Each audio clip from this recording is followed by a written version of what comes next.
Oui, et parfois, les mots nous échappent. Face à l'horreur, à l'ampleur des souffrances endurées et infligées à des enfants, il devient presque impossible de traduire en paroles ce que l'on ressent devant des récits de violences si profondes, si incommensurables. L'inceste, les agressions sexuelles sur mineurs nous confrontent à des violences qui bouleversent non seulement les victimes de manière irréparable, mais qui ébranlent aussi profondément ceux qui en sont témoins. Chaque récit, chaque témoignage de violence sur un enfant est une épreuve en soi qui dépasse notre capacité de compréhension ordinaire.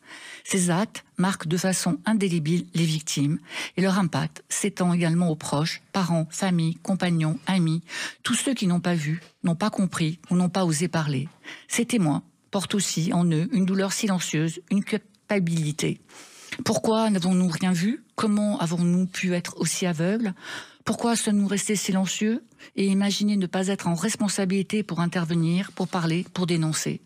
Ces questions hantent ceux qui, dans leur ignorance ou leur impuissance, n'ont pas su agir à temps. Ce fardeau est une autre forme d'indicible, un poids invisible, un poids qui ne trouve sa raison d'être que dans l'ignorance imposée par la violence elle-même. Une violence qui isole, manipule et réduit au silence. Et pourtant, il faut dire. Il faut nommer ces violences, car c'est seulement en faisant face à l'horreur qu'on peut espérer la combattre.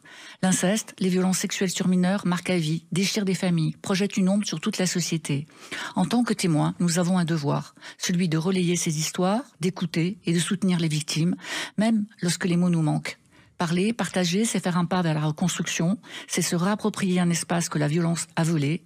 Affronter l'indicible, c'est affronter nos propres émotions, c'est surtout et aussi briser le cycle de l'ignorance et du silence et offrir collectivement une chance de réparation.